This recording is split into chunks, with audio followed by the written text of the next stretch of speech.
So, you're very warmly welcome here. It's great to be here. As he said, I am a fan and I have read your books very thoroughly. So let's go, from the beginning. No, let's not. So I must say I'm a little nervous though, because in one news article you were described as the Dutch historian who savaged Davos elite. So, 2019 you basically gave the middle finger to the business and economic elite of the world. So are you going to do that here in Finland also? So let's get it over with in the beginning. Well, maybe. We'll see where the conversation leads. But seriously, what was that about? Well, has anyone here been to Davos once? A couple of people there? This is a really fancy conference where the elites of the world go to talk about the world's biggest problems, climate change, equality, inequality, inclusion, feminism, blah, blah, blah. But at least that year, they didn't talk about the elephant in the room, which in my view was their own tax evasion, their own tax avoidance, and their corrupt business practices. So, I don't know, I thought I'd just flag that. And it wasn't appreciated by the attendees, but it was appreciated by a lot of other people. So yeah, that's what I understood. We are here to talk about making future-proof decisions that count. So can you give us an example of how you make the decisions, that are future-proofed and that counts? How do you take care of that? Well, every career has around 80,000 hours in it. So time is our scarcest resource. And that's what I think about quite a bit, is how do I want to use the thing that's basically most precious in our lives? It's not money, it's time. And where can I have the biggest impact? That's a question that's on my mind quite often, especially, in times like these when it seems so often you just have to switch on the news and realize, we're in the middle of so many crises. And yeah, I think one of the challenges there is to think, okay, how can I use my talent and my ambitions to make the biggest difference and not do what everyone else is doing already? How do you know that which side of the history is the right one? You know that Yeah. Of course when you look back, but exactly. How do you do that now? I think this is one of the most interesting, most fascinating, most important questions that you can ask as a historian. So we can obviously look back to, say, the Middle Ages or the 17th century, for example, and we're probably horrified by some of the things people did back then. Say, witch hunts, slavery, right? And for us, then it's easy to look back and judge those people and say, oh, they were such horrific people, they were barbarians. But the thing is, genetically, biologically, they were pretty similar to us. Human nature hasn't changed in those centuries, right? And then you think, how will the historians of the future look back on us? It's very tempting to think that we have already arrived at the top of the moral ladder or something like that, that we are so civilized. That's what the Romans thought. So the Romans thought, we are super civilized because we do not sacrifice children anymore to the gods. The barbarians still do that. They burn children, etc. That's not good, but we don't do that. But then we look at the Romans and we see the gladiator fights and them feeding prisoners to lions, etc. And it's like, ooh, these people were pretty horrific, right? And they had obviously slavery. Around 10% of the population of Rome was a slave. So it's tempting for us to think that we're okay, right? Sure, there are some bad things going on still, but on average, we're not moral monsters like people in the past were. But is that really the case? What will the historians of the future think about us, right? That's I think, one of the most interesting questions you can think of if you zoom out. Yeah, what do you think that are our blind spots? Like the slavery of today, It's a hard question. So there are obvious answers here, right? Most people will say, well, the historians of the future will judge us very harshly when it comes to the way we're wrecking the planet. And that's what's on top of everyone's mind. Climate change, extinction of species, radical loss of biodiversity.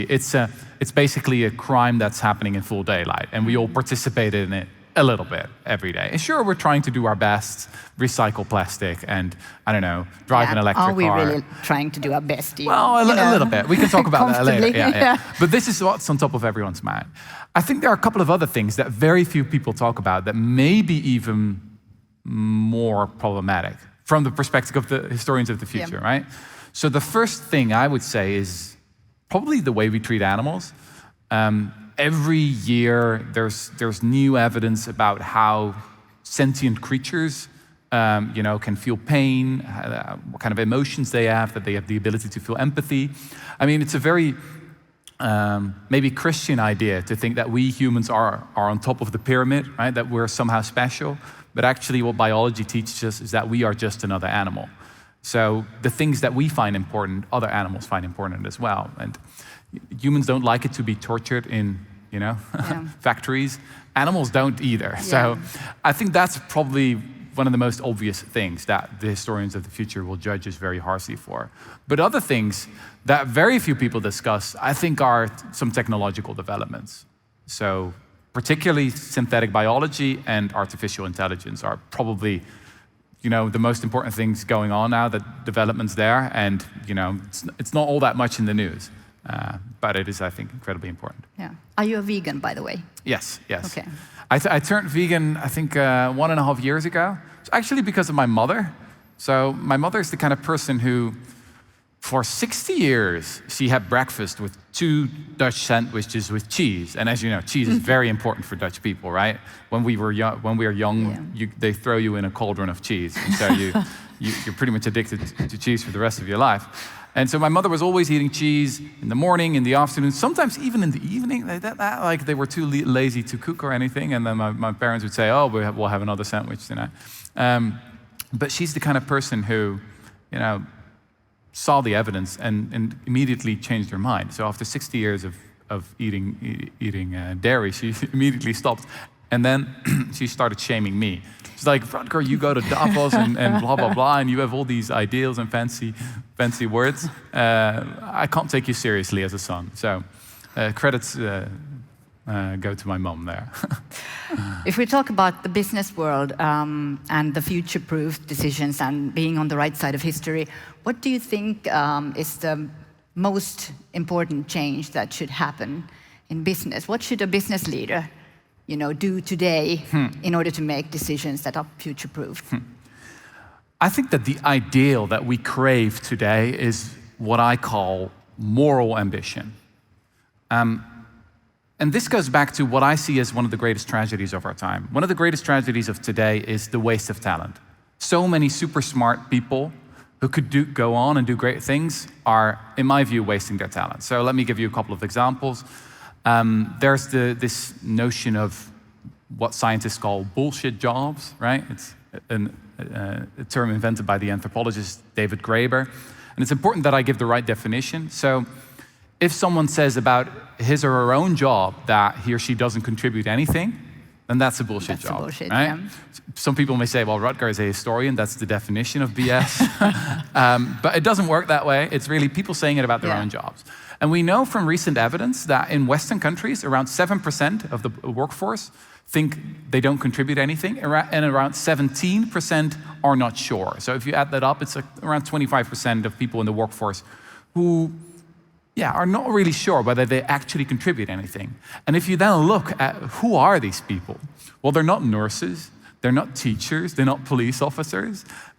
They mostly work in the private sector, actually, the people with the BS jobs. And they're very well educated most of the time. So they work in consulting, they work in finance, they work in management, they work in marketing, etc. They often earn great salaries, but still at the end of the day, maybe during the VIP session tonight, and you give people a couple of beers, some people might start confessing that sometimes they also wonder, am I actually contributing something to society? And I think that's an extraordinary waste. You have only one life on this planet. You might as well be useful, right? And do something that actually contributes something.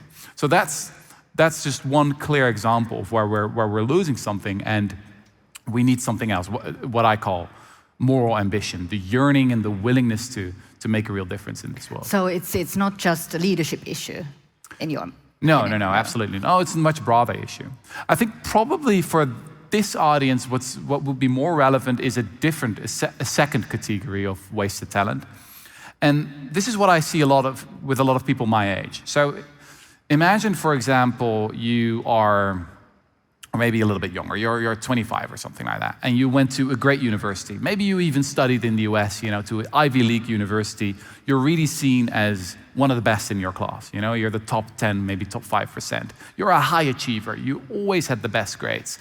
That was already true in primary school, in high school, and now the world is lying at your feet. And the question is, what are you going to do with your talent? And what happens? 40% of graduates who went to Harvard go into consulting or finance. I'm not saying all that is nonsense, but I am saying it is a little bit sad, right? Because consulting and finance are, by definition, how do you say that? Auxiliary industries, right? Where you, in the best scenario, you make other companies work more efficiently, right? You're not actually creating something yourself. You're not a founder. You don't create a new product. You're not an activist. You're not really making the biggest difference that you could, but you are one of the most talented people out there.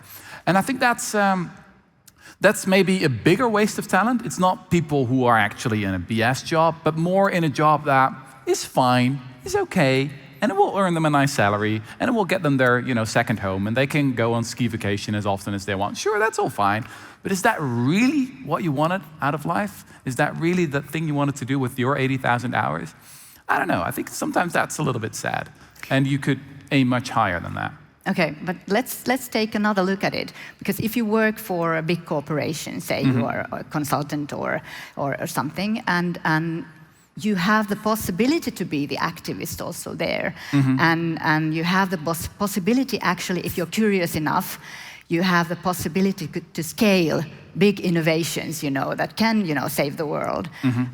Quite differently than if you're just a lone entrepreneur, Absolutely. on your own. Absolutely. So there is a chance anyway. Yes, absolutely. So this is the problem with many people and many of my friends among the left or progressives, right? Is they do have their, their moral compass and or their ideals, but they're not ambitious enough. So a lot of young people today seem to think that in order to live a good life, you mainly have to stop doing a lot of things, right? So stop eating meat, stop flying around the globe, stop using plastic straws, etc. Downshifting. But then in the best scenario, if you stop doing all of those things, you might as well not have existed, right? That's why people are even seriously talking about, should I have kids today? Which I think is the most pathetic discussion people are having, right? Surely you hope as a parent that your kids will contribute more than they take, right? That they'll make the world a little bit better, right? But sometimes it seems to be that the highest ideal people have is basically to stop destroying so much. I think that we could set the bar a little bit higher than that. And then, sure, what I would like is to combine the entrepreneurial energy and the ambition of a great, founder and entrepreneur with the moral compass of many idealistic young people today. And older as well. Absolutely, absolutely. I guess that's just where my focus is. And it's also, to be really honest, I recently became a father. Our kid is now a little bit older than 1. And when I look around and I look at my friends, I'm starting to realize that actually most of the important decisions you make, in your 20s probably, and it gets really hard after 30 to make a significant change. So I dare you all. I think most of you are above 30. But in my experience, most people, after they've passed the age of 30, they don't really change their lives anymore. They're lost. I've already written them off most of the time. Yeah, there are exceptions, sure. But most of them just, they've got their mortgage, they've got their 2 kids, they've got their, a little bit silly ambitions about what they want to do, their security, etc. And I dare you, prove me wrong. But most people after 30 don't really change their life anymore. Okay, I disagree with that. I honestly don't think that this is a generational thing, saving the world or being an activist. And, you have the Unilever ex-CEO Paul Polman, who has big-time scaled, sustainability. He's like, almost 70 years old. You have Yvon Chouinard, the founder of Patagonia, 83, who just, donated basically the whole company to the planet Earth. And you have the BlackRock CEO, Larry Fink, 69 years old, who has pushing for corporations for years already to a more sustainable business model. So maybe there is this 30-60 gap, sure. if you say, but I honestly don't think this is a generational thing. So I think we got to make a couple of distinctions here. The Patagonia guy is a real interesting case because he's always been like that, right? He was already like that in his 20s, and he's been quite explicit about it. He received a lot of positive press, and I think deservedly so. But what people don't realize is that he's actually just a part of a much wider movement of what we call steward ownership.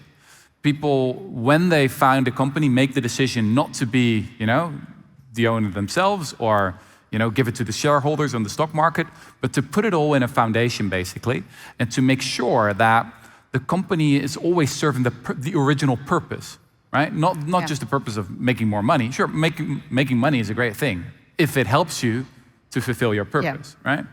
And I think that's what's great about it. It offers us a different view of what capitalism could be like, right? Where we first think, what is the actual goal that we're trying to achieve? I have this habit of mine is that I love to look at lists of successful startups, right? I've been doing this for, 10 years or something like that. And what struck me when I started doing this 10 years ago is that so many of the successful startups, that received, the biggest amount of funding and everyone was talking about, were actually, if you looked at their goal, their purpose, were, well, I'm not saying like actively bad, but a little bit pathetic, right? Basically, buy more stuff you don't really need to impress people you don't like. That was that was very often the goal, right? Although the slogan could be different. Yeah, the slogan would probably be different. But that has shifted a little bit. So if you look at these lists today, there are many more startups that are working on, the main issues, whether it's the threat of artificial intelligence or the synthetic biology, climate change, a lot of that.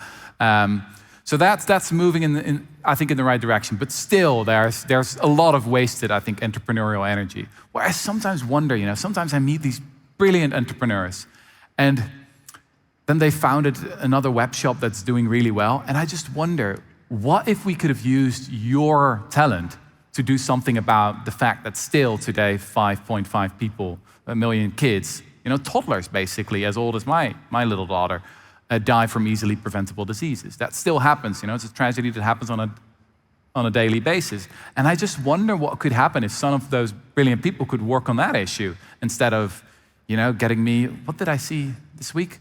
An electric toothbrush deal or something like that. That was somehow a new, I'm not against it, but you could do so much more. Do you feel that the purpose movement or something like that around corporations is a genuine one? Sometimes. Yeah, okay, so no, you don't. The risk is, of course, that purpose will be a layer, right? A thin veneer that gives people maybe a little bit of a feeling like, oh, I'm contributing something. But it's not the actual thing that you're doing. Yeah. You see this a lot with lawyers, right? So lawyers their main job is basically to, defend some Russian oligarch or something like that. But then pro bono, in their free time, they help some homeless people or something like that. And I think that's another example of a complete lack of moral ambition. I mean, if you're a skilled lawyer, surely you could do something much more impactful than, helping a couple of homeless people in an already rich country, right?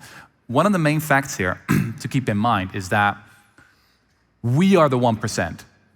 That's really important to keep in mind. We live in a historically incredibly unusual period. The vast majority of people, and there have been around 110 billion people in the history of humanity, the vast majority of them were sick, poor, hungry, stupid, and ugly, right? They lived terrible lives, basically. And it's only very recently that we had this extraordinary economic growth, extraordinary progress. And if you live in a country like Finland or the Netherlands, where I'm from, if you just earn a median wage, you're already part of the richest 3% in the world. And I assume most of you earn above a median wage, right? So you're probably part of the richest 2%, the richest 1%. I think that's not something to feel necessarily guilty about. It's pretty awesome, right? It also gives you an extraordinary responsibility, I'd say, to make a difference. There's no period in history where you could have been born where things are so, how do you say it, like plastic, where you can really make a substantial change if you have the right kind of a moral ambition. And I think that's a reason for excitement as well. So you're saying we should be more demanding on ourselves? It's a combination, right? Yeah. So There's this famous paper written by a philosopher, Peter Singer. You may know him. He wrote it in the 70s. It started with a thought experiment. Imagine you're walking by a shallow pond and you see a little toddler drowning. What do? I assume most of you would say, well, maybe get in there and save the kid, right? That's what a normal human being would do. You save the kid. But now, the second version of the story. You walk by the shallow pond, you see a toddler drowning, you want to save the kid, but you've got your new shoes on, and they're really fancy. They're really, really fancy. They cost like, I don't know, $500 or something like that. Would you still walk in and save the kid? Who would walk into the pond and save the kid? Okay, you all look pretty sane. You would all do it. Okay. Now the third version of the story. Imagine you live in a world where you're part of the richest 1 or 2%, and with just around $3,000, according to our best estimates, you can save a life. So by donating to a highly effective charity like the Against Malaria Foundation, for example, or the Helen Keller Foundation, we've got super rigorous evidence that with malaria bed nets, they can really save a life to distribute as much bed nets as possible. Now, is that situation morally different from the shallow pond situation? Sure, there's a difference in distance. Right? You see the kid drowning before your eyes, but I just told you so. Now you know, right? As I said, 5 million kids are dying from easily preventable diseases. We can do something about it. But very few people actually do, right? And what has happened is that around this paper, there was a lot of philosophical discussion, and people for a long time didn't really take it seriously, tried to poke holes in it. But now, recently, in the last 10 to 15 years, there's a whole new movement of mainly young people who call themselves effective altruists, right? They want to be altruistic, but they also want to be effective. And they take this seriously, right? They say, okay, yes, I do have an obligation to make a difference here. They started giving at least 10% of their income. I think that's a good start. And it really has this philosophical foundation. But it's not just about sort of the guilt, because guilt motivates some people. I mean, it motivates me sometimes. But I think excitement about what you could do is maybe even more important. Because once you really go through the research and you realize that actually you could make such a big difference as a rich person in a rich country, I mean, it's one of the most significant things you do. For me, donating is one of the most significant things I do in my life, right? It feels pretty satisfying compared to some of the other mundane stuff that I do. It's to really have this feeling that I do make a difference. So I think that the motivation comes from two sources. It's both a little bit of guiltiness or whatever, or at least a feeling that you have to do something, but also just excitement that it's, I think, part of a good life and this one life that you have on this planet. So let's talk about radicals. You talk about the need for radicals in your essay in De Correspondant. So do we need radicals in the business world as well? I mean, now we're talking about the activists and so on, and then they are kind of, on the outside of the business. So how to get more radicals in the business world? I think we need them everywhere. So very often we forget that if you want a movement to be successful, there are so many different people who play different roles. So for example, if you think about the animal rights movement, it has been a complete failure for 40 or 50 years. Because the main strategy was shaming people, right? Saying, you should go vegan, you're bad, factory farming is bad. Turns out it doesn't really work that well, because it doesn't really help, making people feel bad about themselves, even if you're right. But the point is not to be right. The point is to make a difference, right? So I think in the fight against injustice, winning is a moral duty. And this is, again, sometimes the problem among progressives or people on the left is that they think that losing is noble, right? They're like, oh, I've lost again, but that proves I was on the right side of history, right? I've lost the elections once again, but that only proves that I was. Losing is not noble. I mean, you got to win if you want to make a difference. That's really important. And so there are many different roles to play. I think that actually, if we look back in hindsight, what really propelled our move away from factory farming was innovation, new technologies. That's really taken off in the last 5 to 10 years, plant-based meat or even clean meat, artificial meat that comes from the lab. I think that will make the biggest difference. Just as feminism was in part obviously fueled by activism, right? The great feminists of the 19th and the 20th century was incredibly important, very brave women who fought for the right to vote and many other rights. But what also was really important was the washing machine, and maybe even more important than that, the pill, right? For the first time in all of human history, women could take control of their own fertility, which was so incredibly important, one of the, maybe even the most important invention of the 20th century. And what's interesting there is who funded the invention of the pill. It was actually a female philanthropic activist who had a big inheritance and said, I want this technology to exist, right? So I think that's a beautiful example of that there are so many different roles to play in this world. And what I sometimes just think is so tragic is that we have this mindset today of we can't do this anymore, we can't do that. But maybe we also got to think about what do we actually need? What doesn't exist today that we would actually need in the 21st century, right? What could be something similar to the pill of the 20th century for today, right? How could we actually radically build a better future? And I think, yeah, entrepreneurs and founders, et cetera, play a central role there. Yeah. You seem to be saying that a hero is someone who just, happens to be there and does the right thing because humans are decent, and the radical, has a plan. Yeah. So are we good at, hiring those radicals in the organizations because, they could be the possible whistleblowers and troublemakers and so on. So how to be more tolerant of, in the hiring process already? So as a arrogant Dutchman, yeah, we talked about this. I mean, we Dutch, we often like to... I didn't say they are arrogant. like to see ourselves as, I don't know, some kind of guide country. And I was like that. When I was a student and I went to the US, I was like, oh, what a pathetic place is this, And I studied at UCLA in Los Angeles. I was like, so, for example, so many homeless people. I was like, why can't you get them off the streets? Why doesn't everyone have universal health care, right? Why don't you have like the proper social democratic milestones of civilization here? And I think that's still all true. But what I started to appreciate after a couple of months is the acceptance of weirdness, where the Americans are often quite a bit better than Europeans, and maybe especially Northern Europeans.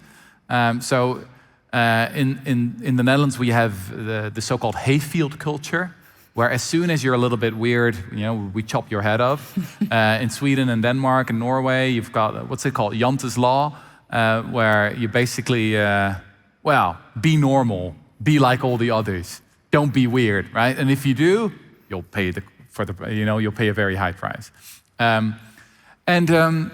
I do have some sympathy for that as well, right? I mean, that egalitarianism can be healthy sometimes, but you can lose something at the same time, right? You can lose a bit of ambition. So I've come to appreciate weirdness more. This is also interesting if you look at successful founders. Very often they're somewhere on the spectrum, right? Maybe a little bit of autism over here or there. They're just able to look at the world in a different way. This is also true for highly effective activists, actually. Greta Thunberg, is famously autistic. And she has described it herself as her superpower, is that she's just able to look at the world in a different way. The problem with humans, it's also our great superpower, but the problem with humans is that we just desperately want to be liked. We just desperately want to be part of a group, right? That's really what we need. We need the recognition. We need the social status, etc. And that has made us one of the most successful species in the history of the world. It has enabled us to conquer the globe. But at the same time, it's exactly the problem. It's exactly what is holding us back. That we just find it difficult to stand out and do something weird. So actually you're saying we're too kind. Yes. Because that's the argument, that people are basically decent. So we are too decent for change. Sometimes, yeah. It's very double. It's a paradox. Yeah. It's the phenomenon that is the secret of our success is sometimes exactly what's holding us back, and it's exactly the problem. And I think that's just really important, is that we understand this. We got to understand ourselves. We got to understand what makes us tick, right? I try to do this in my own career, right? Like, do I focus on the things that I get the most praise for, right? Is that how I should spend my time?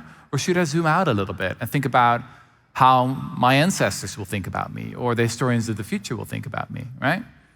And then sometimes you start making different decisions. So maybe in organizations we should, seek some sort of a ratio between kind and friendly people and the radicals. Yeah, just like every movement has. Yeah. Sure, yeah. There's Absolutely. actually a question from the audience there. What is your 3 rules for success? So first of all, what is success to you? Okay, so the first rule is redefine success. I think that very often we have shallow definitions of success, right? It's basically getting rich, getting a fancy new car, and blah, blah, blah. And again, I'm not against all of that. I like cars, I like fancy holidays, I like fancy hotels. I'm human, just like most of you, I assume. So that's not the thing. It's just a little bit. I've met. Let's put it like this. In the last 5 years, I've met quite a few rich people. I've even met quite a few billionaires, and most of them are not very impressive, I must say. They are really good at one particular thing, but then if you ask them for their wider worldview or their place in world history, how they want to be remembered, et cetera, they're dumbfounded, right? They've often never really thought about it. And again, I think that's a waste, because very often you're talking about super talented people. So I don't know, do you look at your career from the perspective of your resume, or do you look at your career from the perspective of what people will say on your deathbed or at your funeral, right? How you will be remembered, or maybe even for a longer time than that. Yeah, that's, I think, much more exciting. So that would be my first rule for success, redefine it. And I was thinking if I have any other rules. I don't know, work hard, something like that. What's success for you? I mean, when do you feel that you are succeeding? I think I feel that I'm succeeding when I'm talking about topics that are really important to me, and when I'm actually changing people's minds.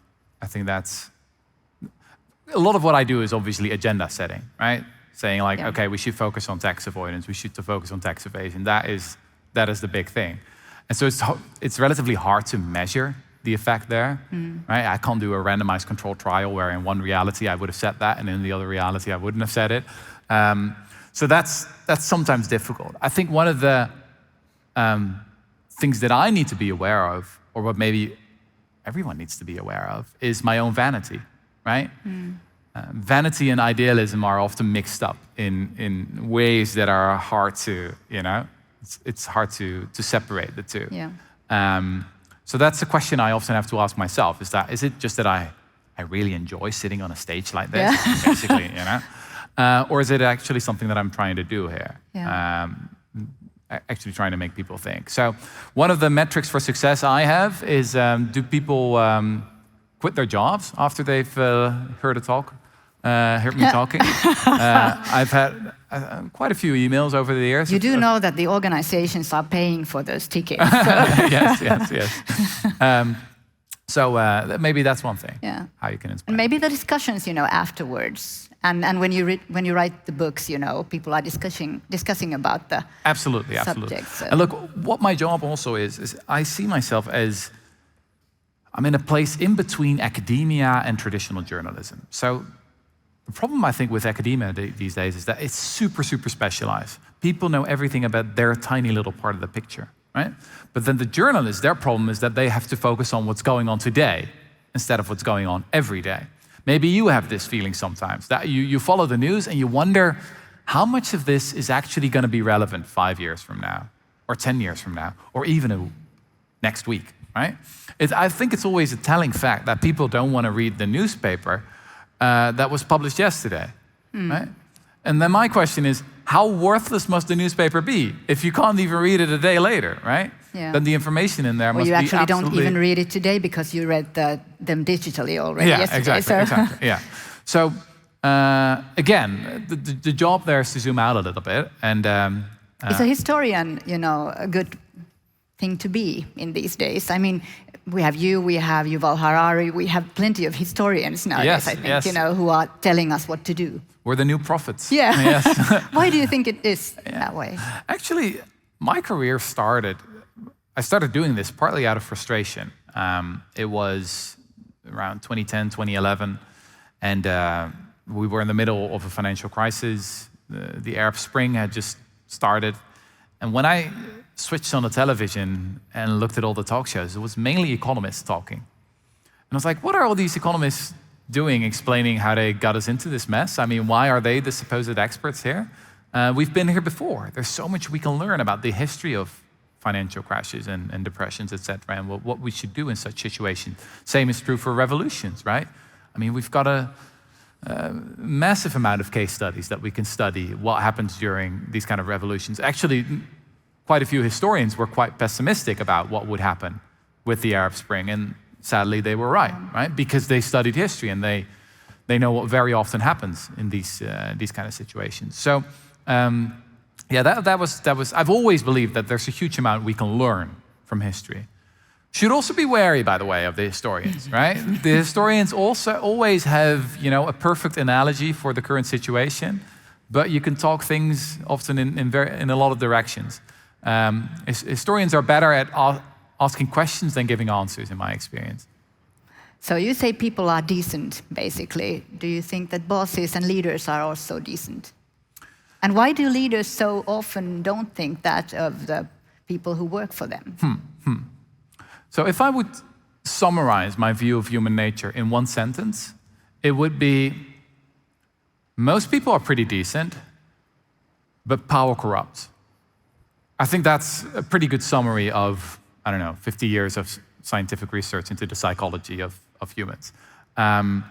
We've got an extraordinary amount of evidence from biology, psychology, I'll go over that later today, that humans have evolved to work together. It's what biologists sometimes call survival of the friendliest. It's really what explains why we have conquered the globe and not the chimpanzees or the Neanderthals. We also know that once power differences start to become entrenched, things often go wrong. So sometimes there are these inspirational thought leaders or something like that will tell you that power doesn't corrupt, it only reveals. And often leaders love to hear that, right? Because then it reveals who they really are, and obviously they are beautiful people, right? I think it's much better to know that power is just a corrupting influence on all of us, and that we got to build checks and balances in there. Sometimes people around you, sometimes institutions, et cetera, and actually, our ancestors already knew this. When we were nomadic hunter-gatherers, we still lived in relatively egalitarian groups. And there was a simple process. If people thought too much of themselves, well, actually they had their own Jante's Law or hayfield culture. They would use the power of shame and ridicule to tame those at the top, right? Still, shame is an incredibly important force in societies. I've always found it fascinating that we are the only mammal, and maybe even the only animal in the whole animal kingdom with the ability to blush, right? It's an involuntary thing. I mean, you can't really do anything about it. You involuntarily give away your feelings to other members of your species. I mean, chimpanzees don't blush. Bonobos don't blush. Other primates, they don't blush. But we humans, we do blush. Maybe also because we've got quite a bit to be ashamed of, but that's another question. I think that's striking. And what often happens is that with certain leaders, you can't really imagine them blushing anymore. I'm now thinking of a particular leader. I can't imagine him going orange. Actually, he's orange all the time. But that's not really blushing. So I think that's maybe a question we got to ask ourselves sometimes when we look in the mirror. When was the last time I blushed? That's a good question for everyone. There's also an audience question. How can companies unlock the decency in their employees in order to make more sustainable decisions? I basically think it starts with how you look at them, what you assume in them. Our view of human nature tends to be a self-fulfilling prophecy. If we assume that most people are selfish, then we're going to build organization that will bring out that behavior out of people, right? So imagine you're a CEO of a big organization, you think that all your employees can be trusted. What are you going to do? Well, you're going to have a rigid layer of bureaucracy, a lot of management, maybe cameras everywhere. And what's going to happen is that you will create the kind of people that your theory presupposes, right? Human nature is sometimes quite flexible in that way. If you turn that around, if you actually assume that most people are not angels, obviously, but deep down pretty decent, then I think you can create very different kind of organizations that will elicit a very different kind of behavior, right? So I think that's very, very important to understand and remember as a leader is people mirror each other all the time. They look at each other, right? And obviously they look much more to the leader. So the way you behave and what you're sending out in this world will be reflected back to you and will influence the whole culture, right? That's just psychology 101, basically. And so I think every leader needs to think pretty carefully about what is my working model of human nature? What do I think actually makes people tick? How do they work? Yeah. Do you see any difference, pre-COVID and after COVID? I mean, we had to trust people, on their own. So is there a difference, or is it just temporary? Well, it was certainly an interesting experiment. I think quite a few people were worried that their employees wouldn't work as hard at home as in the office. Basically, opposite happened. Yeah. Basically the opposite. We had much more incidents of overtime, burnouts, etc. So again, that shows that it's not necessarily this hierarchy that motivates people. It's way more often it's feelings of loyalty towards their colleagues or something like that. You just want to get the job done. And I think that's something to build on. Can also be dangerous, by the way, right? Sometimes people feel too much responsibility and it burns them out. I recently wrote about an abolitionist named Thomas Clarkson who lived in the 19th century. He was one of the main abolitionism was the fight against slavery. And he was the kind of guy, when he was 25, he had just graduated from Cambridge University, and he pledged basically to devote his life to the fight against slavery. And for the next 7 years, he traveled 35,000 miles on horseback. There was no car, no train back then. On horseback across the kingdom to spread as much propaganda as possible. That's basically how he used his time. But then he had a total nervous breakdown, a total burnout. And I was reading his memoirs and thinking, okay, this guy would probably have been better if he was a little bit more mindful, right? I mean, it's not good for anyone if, the great idealists burn out when they're 32. But then at the same time, I was thinking, at least he had what you could call a virtuous burnout. He was burning out when he was doing something that actually mattered. Yeah. And I think this is often the tragedy of today, is that people have burnouts while they're doing something that they don't actually care about. True. So there's, again, a question from the audience. What is your view on what really stops or slows gender equality, and what truly needs to happen to advance it? It really depends where you are. So it really depends from country to country. In a lot of countries, there are still just, standard discrimination, right? That often happens on the level of the employer, right? That's still a problem. I think, though, the elephant in the room, or the uncomfortable thing for feminists today that I think don't talk enough about, is that the biggest source of discrimination and inequality today doesn't happen in the office, but it happens at home. There's this concept from economists, they call it the child penalty. Maybe you've heard about it. We've got a lot of great research on it. So imagine you're 30 years old, you're a woman in Finland or the Netherlands. Actually, the wage gap is pretty much non-existent. There's very little discrimination that you face. Usually you have around the same hourly wage as a comparable guy in the same office. But then you have kids, and then everything changes in many countries, and particularly so in more conservative countries like Germany and the Netherlands. In the Scandinavian countries, it's a bit better, but still there's a child penalty of often around 20-30% that your wage declines. And the reason is that basically we still have a lot of cultural stereotypes about who has to take care of the children, right? And there's a very striking correlation. So in Germany, for example, the vast majority of people say it's the mother who has to take care of the kids. And therefore, the child penalty is enormous there. It's 60%. So a lot of smart, ambitious young women who went to brilliant universities, as soon as they have kids, it's pretty much over, right? They start working for, I don't know, 2-3 days a week. And we all know, I mean, you can't expect from your employer to give you all these fancy promotions if you only work for 2-3 days a week, right? I mean, that's, I think, completely unreasonable. So what do we want? We want to move towards a world where the most important negotiations are actually happening in the household itself. So right? we need more radical fathers. We need more radical fathers, and sometimes, and this is what makes it uncomfortable, is that the true feminists, and I consider myself a feminist, you should be angry not at your employer often, but at your partner who refuses to work less. But then, you need cultural change, right? You need a shift. And to be honest, I mean, as someone from the Netherlands, I'm pretty astounded when I see a picture of, Finnish government and the Finnish cabinet. I'm like, holy shit, that looks like, for us, that would be like the 23rd century or something like that. Yeah. We've had the same, for us, whenever a new government is announced, it's always, I don't know, like 70-80% guys, and we've had the same boring prime minister for a decade.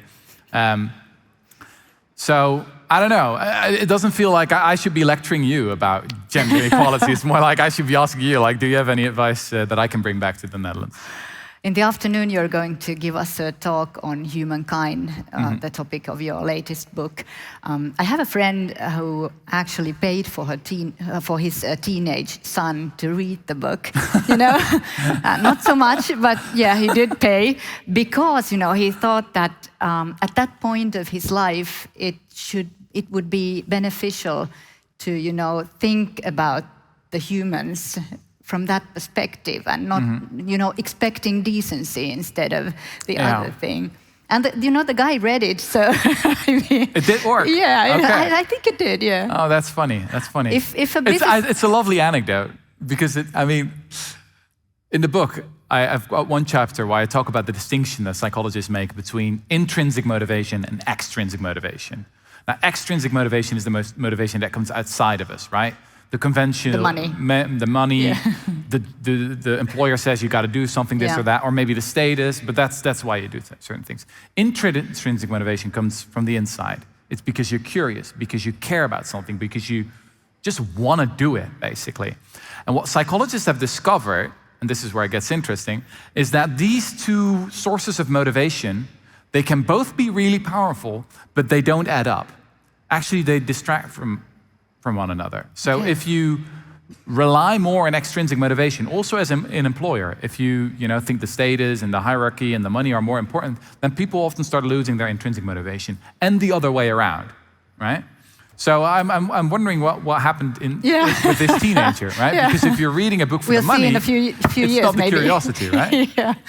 If a business leader reads your book, and I highly recommend that you do because it is an astonishing book, what do you feel, what do you wish to be the most important takeaway for a business leader?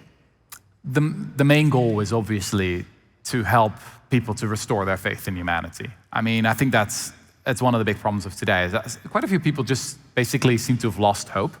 I mean, they follow the news so often, they hear about all these crises, and sometimes they become cynical, right? They think, oh, climate change, overpopulation, whatever, what's the point?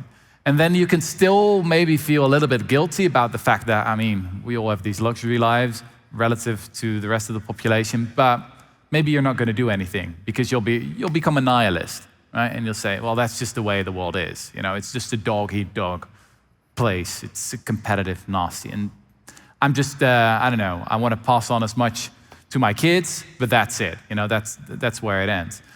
I think that's both really depressing and very problematic, and also not true. We have made incredible progress globally in the last 30 years. Child mortality has plummeted, with 50% since the 1980s. Extreme poverty has plummeted. Still, more than half of the world population lives on less than $7 a day, and that's adjusted for purchasing power. So still, there's incredible poverty and inequality, but we have been moving in the right direction. Yes, the world is bad, but it is getting better, and it could be so much better. All of these statements are true. And I think it's just, in the end, I think way more exciting to think about how you could be part of something that makes the world an even more radically better place. How you use your talents, how you use your 80,000 hours, how you use your precious time on this planet, right? I recently read that we have 4,000 weeks? I think that's really valuable. People got to think about their death more, right? Maybe that's, I don't know, maybe that's controversial, but I do that quite a bit. It's one of my rules for success. For example, I know that I've got only one book left to write as a young author, because it takes around 3-4 years to write a book. So then it takes a couple of years. So I've got one left. And that really makes you think, okay, so what's the topic? What's the topic? What of the one book? Moral ambition. Okay. Yeah. Okay. There's one more question from the audience. Did having a kid change the way how you think about success or life in general? Yes, so I think I have a bit of a contrarian take there. Quite a few people think that having kids or becoming a parent makes you a better person. And to be honest, I think the opposite. I think that very often people become more conservative, and when they have kids, they sort of think that making sure that their kids do well is, the main goal of morality. They start worrying more about how their kids do instead of how the rest of the world does. I see that around me. I also experience it within myself. I sometimes find that a little bit disturbing. Sometimes people say, "Oh, climate change. I got kids, and then suddenly I realized how do you really need kids for that?" I think that's a little bit pathetic. But then at the same time, it's the only form of immortality that we have, that we can pass on something in that way. So please, by all means, have kids, raise them well, give them a sense of duty and moral responsibility, etc. Sure, we sometimes got to focus on the things that we stop doing, but I think the much more interesting question for us today is, what do we actually contribute? Ladies and gentlemen, thank you, Rutger Bregman.